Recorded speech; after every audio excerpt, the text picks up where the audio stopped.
तीन शिरी सहा हात तया माझा दंडवत. श्री स्वामी समर्थ.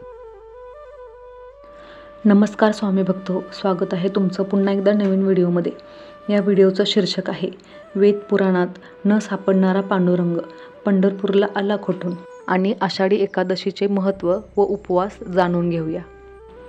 त्याआधी व्हिडिओ पूर्ण पहा आणि चॅनलला सबस्क्राईब केलं नसेल तर आत्ताच सबस्क्राईब करून घ्या. चला व्हिडिओला सुरुवात करू. पांडुरंग हे विष्णुरूप आहे हे सर्वांना माहीत आहे. भगवान श्रीकृष्ण हा विष्णूचा 8वा अवतार. त्यानंतरही भगवंतांनी अवतार घेतला, पण शस्त्र हाती घेणार नाही असा निर्धार केला. केवळ संत सज्जनांच्या आग्रहापोटी ते विठ्ठल रूपात आले आणि कटेवर हात ठेवून विठेवर उभे राहिले अशी आख्यायिका सांगितली जाते. पांडुरंगाच्या हातात शस्त्र का नाहीत, तर भगवान श्रीकृष्ण हे महाभारतातील कौरव पांडवांच्या युद्धानंतर विश्रांती घेण्यासाठी म्हणून या भागात आले होते. ते प्रथम कर्नाटकात आले व तेथून पुढे पंढरपुरात भक्त पुंडलिकाची भेट घेण्यास आले. म्हणून आजही हंपी येथे पुरातन विठ्ठल मंदिर आहेत, परंतु त्यात विठोबाची मूर्ती नाही, कारण तो तिथून पंढरपूरला गेला असे सांगितले जाते. भक्तांशी सदिच्छा भेटीला जाताना शस्त्रांची आवश्यकता नाही या विचाराने पांडुरंग निशस्त्र आले. मात्र भक्त पुंडलिक आई वडिलांच्या सेवेत व्यस्त असल्याने त्याने वीट पुढे सरसवून तिथे थांब असे म्हणत प्रतीक्षा करण्यास सांगितले. त्यानुसार भक्तांच्या आज्ञेवरून पांडुरंग कटेवर हात ठेवून 28 युगे विठेवर उभा आहे. भगवंताच्या रूपामध्ये फक्त पांडुरंग असे रूप आहे की त्याच्या हातात शस्त्र नसून ते हात त्यांनी कमरेवर ठेवलेले आहेत. पांडुरंगाच्या मूर्तीचे वैशिष्ट्य हे आहे की हातात शस्त्र नसले तरी त्याच्या संपूर्ण अंगावर ईश्वरी चिन्हे आहेत, म्हणून तर तिथे ईश्वरी शक्ती जाणवते. आजपर्यंत अनेक संतांना ती अनुभवास आली आहे. पांडुरंगाच्या कोणत्याही हातात शस्त्र नसल्यानेच त्याच्या या रूपाला बौद्ध रूप म्हणतात. तेथील मूर्तीचे दुसरे वैशिष्ट्य म्हणजे ते एकटेच उभे आहेत व त्यांच्या पाठीमागच्या मंदिरात रुक्मिणी, सत्यभामा व राधिका यांच्या मूर्ती आहेत. भगवंतांना सदैव भक्तांची व त्यांच्या भक्तीची ओढ लागलेली असते, म्हणूनच ते भक्तांसाठी त्यांचे सर्व गोत सोडून पुढे आले आहेत व त्यांना पाहण्यासाठी म्हणून या तिन्ही देवी त्यांचा शोध घेत तिथे आलेल्या दिसत आहेत. या देवींची मूर्ती गंडकी पाषाणाच्या आहेत. विठ्ठलाचे हे रूप शिवरूप स्वरूप आहे, कारण त्याच्या मस्तकावर शिवलिंग आहे. ही मूर्ती वालुकामय असून ती भीमा नदीतून प्रकट झाली आहे. तिथे अभिषेकाच्या वेळी मस्तकावर केवळ पाण्याचा अभिषेक करतात व पंचामृताचा अभिषेक मूर्तीला चांदीचे पाय लावून त्यावर करतात. भगवंताचे दर्शन घेण्यास आलेली भक्तमंडळी भगवंताच्या चरणावर डोके ठेवून पदस्पर्श करतात. भगवंताचे चैतन्य सतत तिथे जाणवते, कारण ही निशस्त्र मूर्ती क्षमाशील आहे. तिथे गेलेल्या प्रत्येकाला मन शांतीची अनुभूती येते.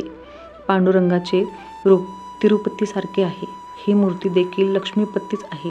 ज्याच्याजवळ अनन्य भाव असतो त्याच्यावर भगवंत दया करतो. म्हणून आपला अंतस्थ भाव कायम ठेवून पांडुरंगाचे दर्शन घेतले तर तीच मूर्ती आपल्याला डोळे मिटल्यावर हृदयात स्थित असल्याची प्रचिती येते. तिचेच दर्शन घेण्यासाठी दरवर्षीप्रमाणे यंदाही 6 जुलै रोजी आषाढी एकादशीला भगवंत भेटीला पोहोचतील. 6 जुलै रोजी आषाढी एकादशी आहे. वर्षभरात कोणतीही एकादशी केली नाही तरी हा उपवास नक्की करा आणि दिलेला नियम पाळा. दर महिन्यात 2 याप्रमाणे आपल्या पंचांगात वर्षभरात येणाऱ्या ज्या 24 एकादशी असतात त्यांना वेगवेगळी नावे आहेत. आषाढाच्या शुद्ध पक्षात येणाऱ्या एकादशीला आषाढी एकादशी तथा देवशयनी एकादशी असे म्हटले आहे. या दिवशी चातुर्मासाची सुरुवात होते आणि पंढरपूर येथे मोठी यात्राही भरते. लाखो वारकरी त्यावेळी पंढरपूर येथे विठ्ठल दर्शनासाठी जमा होतात. विठ्ठल नामाच्या गजराने अवघी पंढरी दुमदुमून जाते. महाराष्ट्रात या दिवशी घरोघरी उपवास व विठ्ठलाची पूजा केली जाते. या एकादशीचे हे व्यापक रूप पाहता महाएकादशी हे नाव सार्थ ठरते. भगवत धर्मात महाराष्ट्रातील सर्वसामान्य माणूस नेहमीच शिरोधार्य मानतो. ज्ञानोबा तुकाराम या संतांनी धर्माचे लोण महाराष्ट्रात सर्वदूर पोहोचवल्यामुळे महाराष्ट्रातील वारकरी संप्रदाय तर हा भगवत धर्म प्राणाहून प्रिय मानतो. हा भगवत धर्मानुसार एकादशीच्या उपवासास फार मोठे पारमार्थिक मोल प्राप्त झालेले आहे. म्हणून वारकरी प्रत्येक महिन्यातील दोन्ही एकादशी नित्यव्रत म्हणून पाळतात. आरोग्यदृष्ट्याही एकादशीचा उपवास हा अतिशय लाभदायक असल्याने शास्त्रकारांचे मत आहे. परंतु उपवासाचे वेगवेगळे पदार्थ खाऊन व्रत पालन करणे अयोग्य आहे. एकादशीच्या दिवशी तहानभूक हरपून जावी एवढे ईशचिंतन करावे असे शास्त्र सांगते. ज्यांना हे शक्य नाही त्यांनी मित आहार करायला हरकत नाही.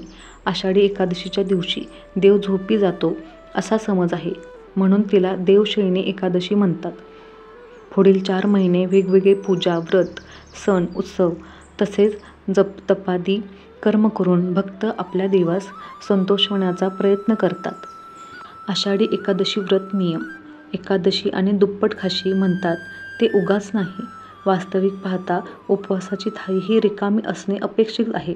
मध्यंतरी समाज माध्यमांवर रिकामी थाळी आणि रिकाम्या वाट्या असा फोटो उपवासाची थाळी या नावे फिरत होतो. आपण त्यावर गमतीने हसत असलो तरी उपवासाची थाळी धर्मशास्त्राला अशीच अभिप्रेत आहे, रिकामी. उपास म्हणजे काय? मन व शरीर यांनी कोणतेही पापाचरण म्हणजे वाईट किंवा निंद्य आचरण करू नये.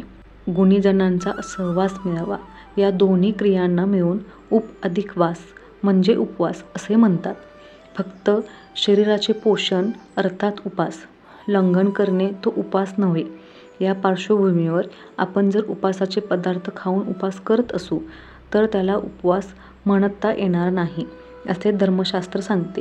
उपवासाच्या दिवशी काहीही न खाता केवळ शरीराला नाही तर विविध विकारांपासून मनालाही उपास घडावा म्हणून सत्संग करावा असे शास्त्र सांगते. उपास केल्याने होणारे फायदे. उपवासाच्या दिवशी शारीरिक लंघन केल्याने शरीराचे विकार दूर होतात. तसेच मनाचे लंघन केले तर मनाचे विकार दूर होतात. विषयांची आसक्ती दूर करण्यासाठी उपवासाच्या दिवशी मन कामात, हरिकीर्तनात, भजनात रमवावे आणि अनन्य भावे भगवंताला शरण जाऊन नामस्मरण करावे.